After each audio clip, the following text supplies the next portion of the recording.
Il y a comme un air de rentrée pour le podcast AWS en français après 2 mois d'absence, mais pas 2 mois d'interruption puisqu'il y a eu des épisodes pendant toutes les vacances. On va reparler des nouveautés AWS et voir ce qui s'est passé dans le monde AWS ces 2 derniers mois.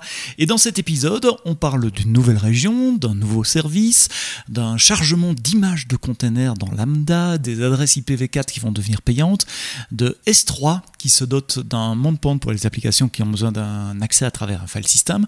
Et puis finalement, on parlera évidemment de Generative AI et de Bedrock. C'est dans le podcast AWS en français. C'est parti, c'est maintenant.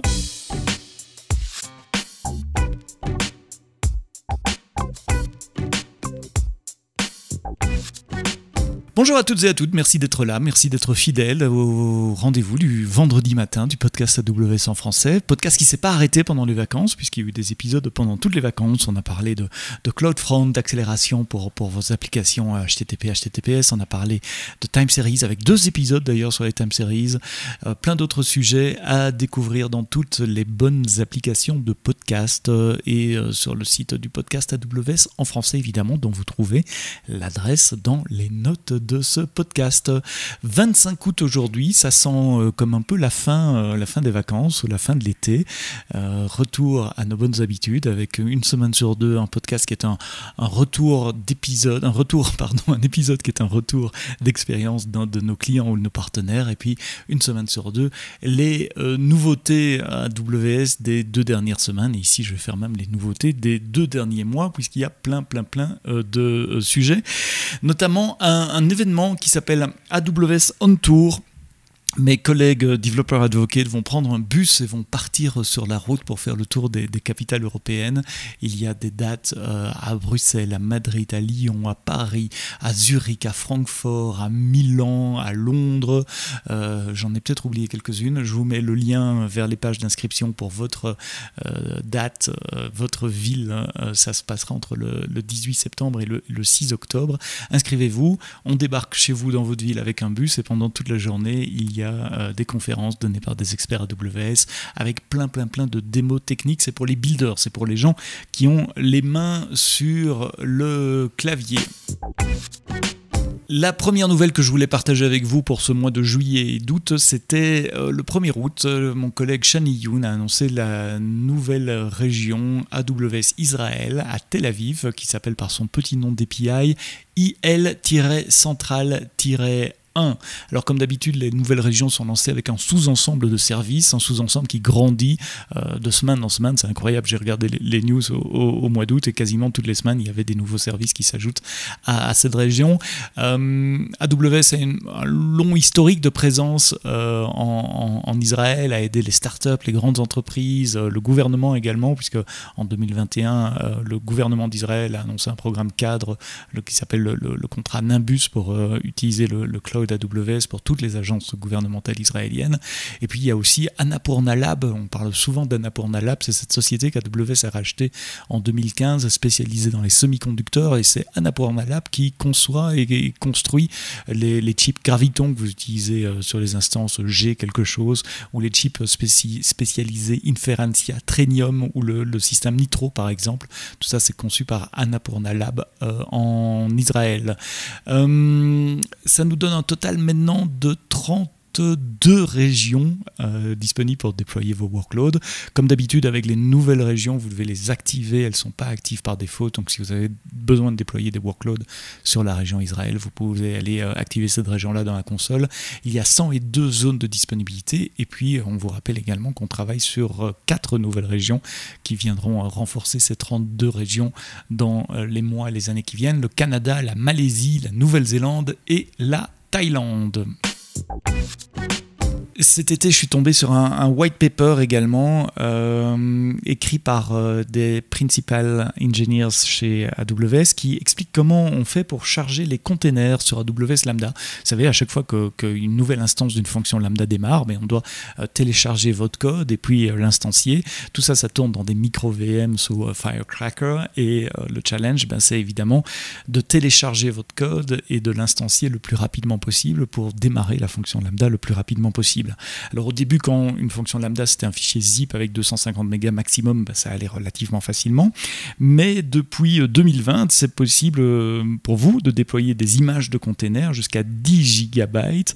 Alors quand on regarde l'échelle à laquelle fonctionne lambda, par exemple être capable de créer 15 000 nouveaux containers à la seconde pour un seul et même client quand il scale up, avec des millions de requêtes par seconde, avec des startup time qui sont en dessous de 50 millisecondes, eh bien télécharger et instancier une micro VM basée sur du code d'un container qui peut aller jusqu'à 10 gigabytes, ça devient un challenge assez intéressant à résoudre.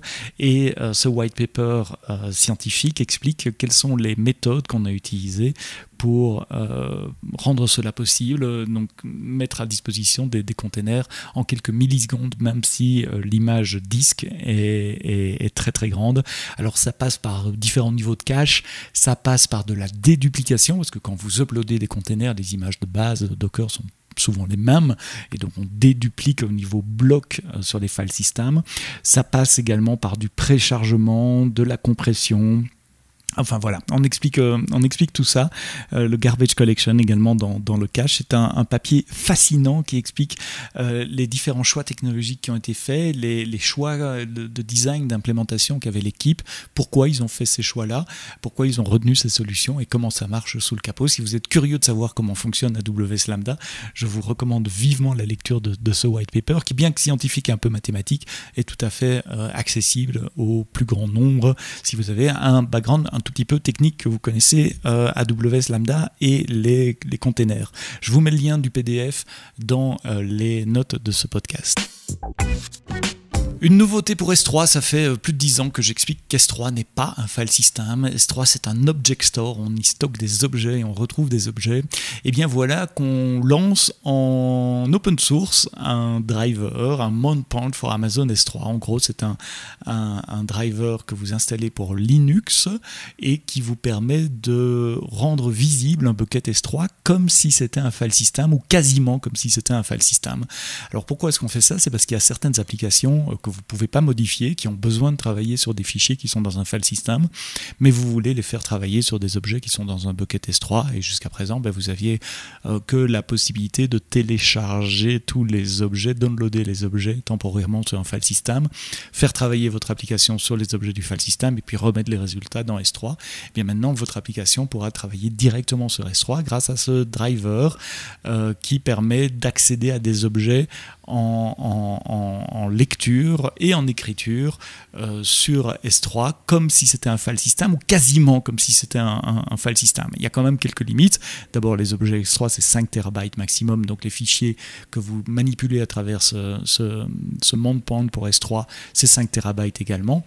Et puis on ne supporte pas toute la sémantique POSIX, par exemple les mises à jour de fichiers ne sont pas possibles, effacer récursivement une directory c'est pas possible non plus, les symbolic links, les liens symboliques, ou faire du locking de fichiers si vous avez besoin d'un accès exclusif à un fichier, ce n'est pas possible non plus. Encore une fois, c'est normal, Amazon S3 ce n'est pas un file system, c'est un object store. Ce driver, je ne sais pas comment l'expliquer autrement, ce driver qui permet d'exposer des objets S3 dans votre file system sous Linux est une couche de facilité finalement pour les applications qui ne connaissent pas l'API d'Amazon S3, qui ne connaissent que l'API file system. C'est disponible en open source, c'est sur GitHub et c'est un blog de Jeff Barr qui est dans les notes de ce podcast qui vous explique comment l'installer. Pendant l'été également, il y a eu le Prime Day. Prime Day, c'est une journée de promotion sur Amazon Retail, donc un de nos plus grands clients chez AWS, Amazon Retail, puisqu'ils utilisent l'infrastructure AWS également. Et comme chaque année, Jeff Barr a fait un résumé des chiffres pour donner une idée de la taille et de la pression qu'un Prime Day met sur l'infrastructure AWS. Il fait ça tous les ans depuis 2016, 16, 17, il ne l'a pas fait en 18, mais il a fait 19, 20, 21, 22, et puis voilà, on a la version 2023, et à chaque fois, je suis étonné par les chiffres qui sont annoncés. Par exemple, Amazon Elastic Block Store, EBS, 163 pétabytes de stockage alloués pour le Prime Day, avec un pic à 15 trillions, donc 15 000 milliards de requêtes et 764 pétabytes de données transférées chaque jour du Amazon Prime Day. C'est que 7% en plus par rapport à l'année passée, mais 7% de capacité en plus, mais pour 35% de plus de trafic grâce aux efforts d'optimisation au niveau EC2 notamment et au niveau des instances Graviton. DynamoDB qui est utilisé pour Alexa, pour Amazon.com, à plein d'aspects du site web Amazon.com, dans les entrepôts également, dans les fulfillment centers, il y a beaucoup d'applications qui utilisent DynamoDB, avec un pic de 126 millions de requêtes à la seconde pendant le Prime Day, tout ça en donnant des réponses sur un single digit milliseconde, donc des moins de 10 millisecondes. Aurora, même chose, presque 6000 bases de données Postgres et MySQL qui sont utilisées avec Aurora, qui ont processé plus de 318 milliards de transactions et stocké 2000 terabytes de données pendant le Prime Day. Quoi d'autre? CloudFront qui a géré plus de 500 millions de requêtes HTTP par minute pour un total de 1000 milliards de requêtes HTTP pendant les Prime Day. SQS également qui a dépassé encore une fois un trafic historique avec 86 millions de messages par seconde au moment les plus critiques. C'est 22% de plus que lors du Prime Day de l'année passée.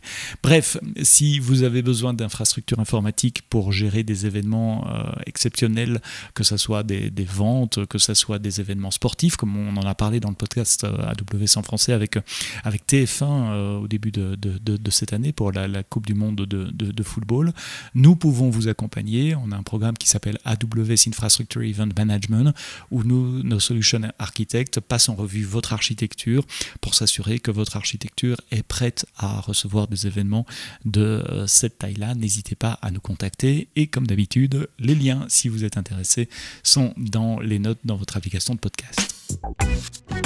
Un autre changement annoncé par Jeff Barr pendant cet été, c'était à la fin du mois de juillet. AWS annonce que les adresses IPv4 vont être facturées à partir du 1er février 2024. Il y aura un prix de 0,005 centimes par adresse IP publique V4 par heure, qu'elle soit attachée à un service ou pas. C'est une des rares fois où AWS augmente les prix et Jeff Barr explique que notre coût interne pour vous permettre d'utiliser des adresses IPv4 a augmenté de 300% sur les dernières 5 années. Vous savez que les adresses IPv4 ne sont plus et depuis longtemps une ressource abondante, c'est devenu une ressource rare et les ressources rares ont donc un prix, un coût à mettre en place. La facturation de ces adresses IP va vous aider à vous rendre compte des adresses IP que vous utilisez. Et évidemment, nous mettons en place des plans qui vous permettent de migrer vers IPv6 là où c'est possible. Vous pouvez déjà le faire aujourd'hui avec les load balancers, avec EC2, avec des VPC, avec les bases de données relationnelles RDS, avec Kubernetes. Toutes les régions supportent IPv6 aujourd'hui, donc il n'y a plus de raison de ne pas le faire à part de l'habitude ancienne et le fait de mettre un prix sur les adresses IPv4, je pense que c'est une bonne chose, ça va visibiliser des coûts qui étaient cachés jusqu'à présent. Et vous faire penser à votre utilisation et est-ce que vous avez vraiment besoin d'utiliser des adresses IPv4.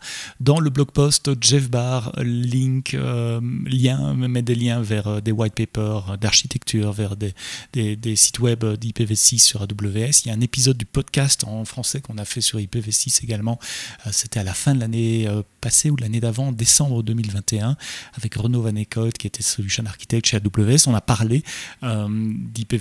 Alors évidemment ça date d'il y a un peu plus d'un an et demi, il y a certainement des choses nouvelles depuis, mais vous les trouverez dans le blog post de Jeff Barr.